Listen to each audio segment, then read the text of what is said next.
अंग्रेजी अगर बोलना सीखना है तो उसका सबसे आसान तरीका है कि आप डेली प्रैक्टिस करें। अगर आप बोलने की प्रैक्टिस नहीं करते हो तो आप नहीं बोल सकते, चाहे कितने भी रूल्स पढ़ लो, ग्रामर पढ़ लो, कुछ भी कर लो।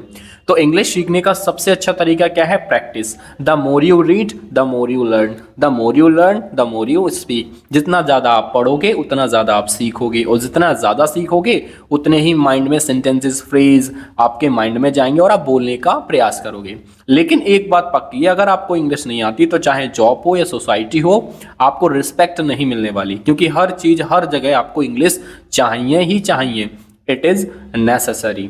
तो इसलिए ध्यान से मेरी वीडियो को देखा करो। हर वीडियो में डेली लेकर आता हूं ताकि आपकी प्रैक्टिस होती रहे, ताकि आप काफ़ी कुछ सीख सको। बोलने का प्रयास कीजिए, बोलोगे नहीं तो आएगी नहीं। चलिए, तो आज की प्यारी वीडियो आपके लिए बहुत ही अच्छी वीडियो है। कमेंट जरूर कर देना। कुछ भी समझना है तो आप मुझसे कमेंट में भी पूछ सकते हो, ठीक है। Do you have fresh fruits? Do, ठीक है। सब्जेक्ट से पहले अगर डू है या फिर कोई भी हेल्पिंग वर्ब है तो इसका जो सेंस निकलता है क्या? क्या निकलता है? क्या। यू का मतलब होता है तुम्हारे या फिर आपके। क्या?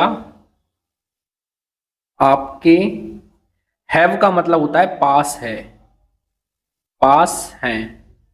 फ्रेश का मतलब होता है ताजा, और फ्रूट्स का मतलब होता है फल।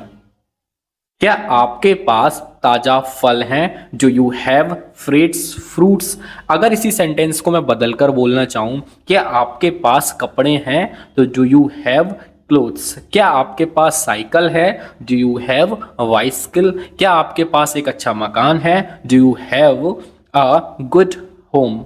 इस तरह से मैं एक सेंटेंस से ही काफी सेंटेंसेस बना सकता हूं, और ये ही होती है the real technique of spoken English, ठीक है। I need some rice. आई मतलब मुझे, मुझे। नीड जरूरत है, जरूरत है।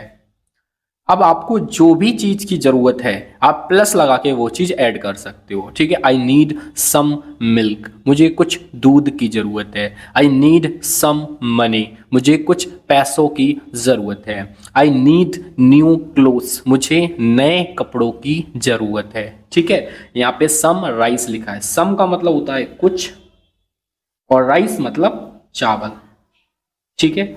I need some rice. Please give me the bill. Please का मतलब होता है कृपया, गिव मतलब दो, मी मतलब मुझे, ठीक है। बिल, बिल का मतलब होता है भुगतान।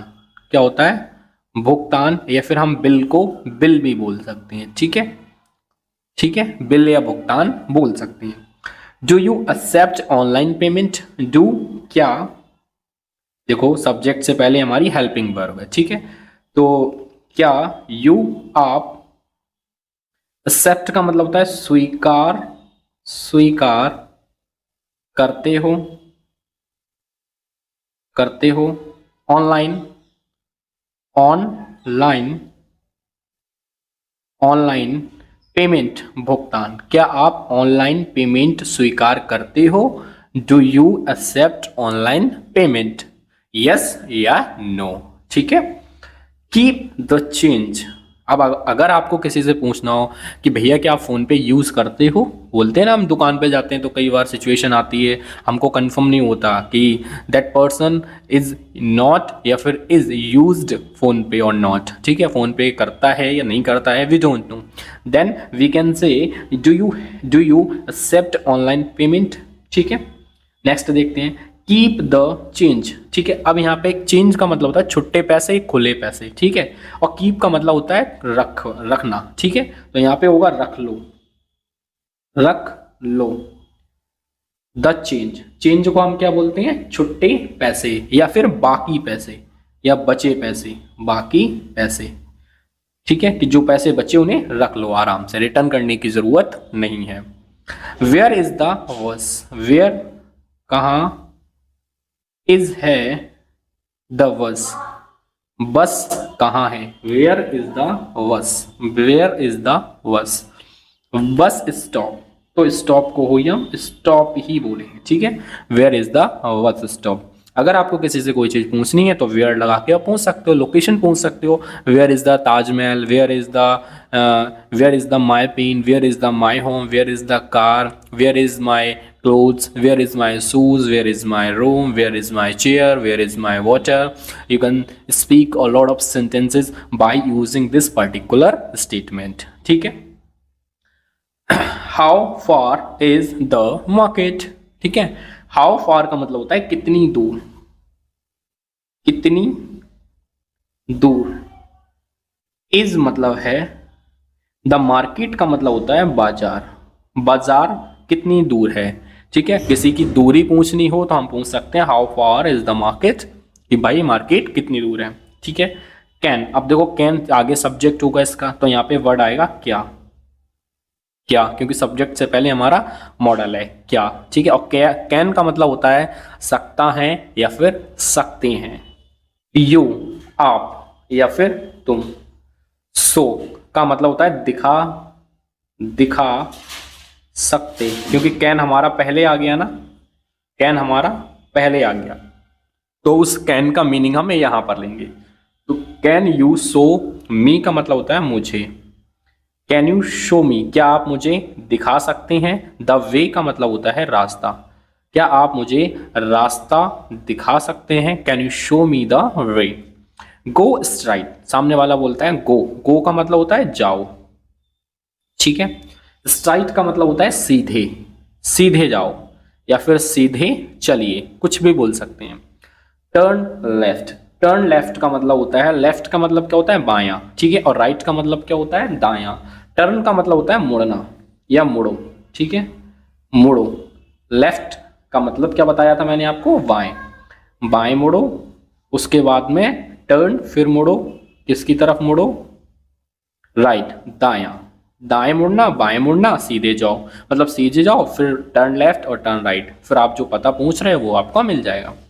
It is near we, it मतलब ये है, इज है, नियर बाय, नियर बाय का मतलब होता है पास में ही, पास में ही, पी भाई पास में ही है. ठीक है.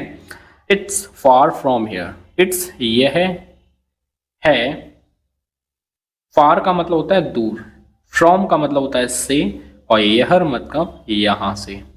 ठीक है. यहां से ये दूर है, यहां से ये दूर है. अगर हमको बोलना है पास में ही है तो इट इज नियर बाय. अगर हमको बोलना है भाई ये दूर है यहां से तो इट्स फार फ्रॉम हेयर, ये यहां से दूर है. Next, you can take a rickshaw. You मतलब आप या तुम, आप या तुम.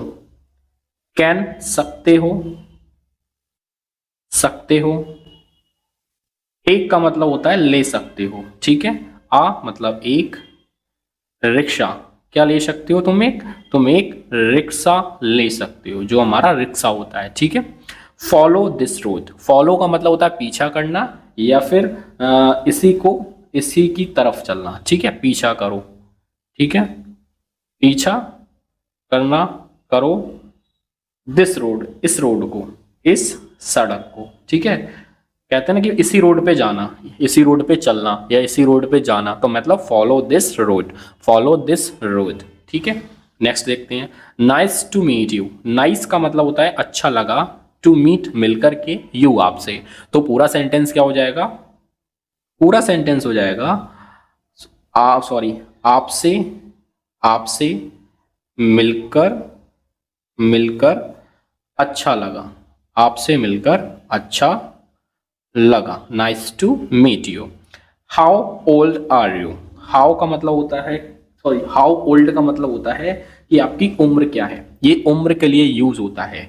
ठीक है. तो आपकी उम्र क्या है, तो आपकी क्या उम्र है, क्या उम्र है. ठीक है. या फिर तुम कितने साल की हो, हम दोनों तरह से लिख सकते हैं. जब भी हाउ के साथ आप ओल्ड देखो समझ जाओ ये एज से रिलेटेड बात है. How old are you that means तुम कितने साल के हो, तुम्हारी उम्र क्या है या फिर तुम्हारी एज क्या है. आई एम 25 ईयर्स, आई मतलब मैं, एम मतलब हूँ, 25 मतलब 25, ईयर्स मतलब साल का, मैं 25 साल का हूँ. I am 25 years old. Old हम साथ में लगाते हैं जब अपनी एज बताते हैं. ठीक है, I am 25 years old. What do you do? What का मतलब होता है क्या, do का मतलब होता है do you. अब ये do हमारे किसके अकॉर्डिंग आया है, ये हमारा क्वेश्चन वर्ड है, तो do हमारी हेल्पिंग वर्ब है, तो what do you do, ठीक है, क्या, सॉरी, आप करते हैं, ठीक है। इसमें एक मिस्टेक है, जो ये क्या वर्ड है हमारा, ये बीच में भी आ सकता है। आप क्या करते हैं, व्हाट डू यू डू, या क्या आप करते हैं, आप क्या करते हैं, पूछते हैं ना, व्हाट डू यू डू का मतलब होता है आप क्या करते हैं या आप क्या करते हैं, ठीक है। आई एम फीलिंग हंग्री, आई मुझे, ठीक है, एम हूं, फीलिंग महसूस होना, महसूस होना, ठीक है। आई एम फीलिंग मुझे महसूस हो रहा है या मैं महसूस कर रहा हूं, हंग्री भूखा, मैं भूखा महसूस कर रहा हूं, I am feeling hungry, I am feeling hungry, मैं भूखा महसूस कर रहा हूं, ठीक है। Next, how much is this, how much तब यूज करते हैं जब हमें किसी से प्राइस पूछना हो। हाउ मच मतलब कितने का है, कितने का है, ठीक है, इज मतलब है, दिस मतलब यह है, कितने का है ये, या फिर यह कितने का है, ठीक है। This is too expensive, this मतलब यह है, इज मतलब है, टू का मतलब होता है ज्यादा, एक्सपेंसिव का मतलब होता है महंगा, यह महंगा है, ठीक है, सॉरी, यह महंगा है, this is expensive, this is expensive. Can you give me a discount, can का मतलब होता है सकते हो, ठीक है, सकते हो, यू आप, ठीक है, यहां पे क्या वर्ड ऐड हो जाएगा, क्यों हो जाएगा, क्योंकि जब भी हमारी क्या होता है, जब भी सब्जेक्ट से पहले मॉडल या हेल्पिंग वर्ब होती है तब हम क्या वर्ड यूज करते हैं। तो क्या सकते हो आप, गिव दे सकते हो, मी मुझे, एक डिस्काउंट, डिस्काउंट का मतलब होता है छूट, ठीक है। Can you give me a discount, क्या आप मुझे डिस्काउंट दे सकते हो, क्या आप मुझे छूट दे सकते हो। माय डियर स्टूडेंट्स, आपको वीडियो कैसी लगी, क्या चीज़ें नहीं समझ आती हैं, आप मुझे कमेंट में बता सकते हो। डेली प्रैक्टिस करते रहो, लगभग 3 मंथ्स तक आपको प्रैक्टिस करनी है, आप खुद अपने आप में चेंजेस देखोगे, आपको खुद फील हो जाएगा कि सच में अब मुझे इंग्लिश काफ़ी कुछ समझ में आने लगी।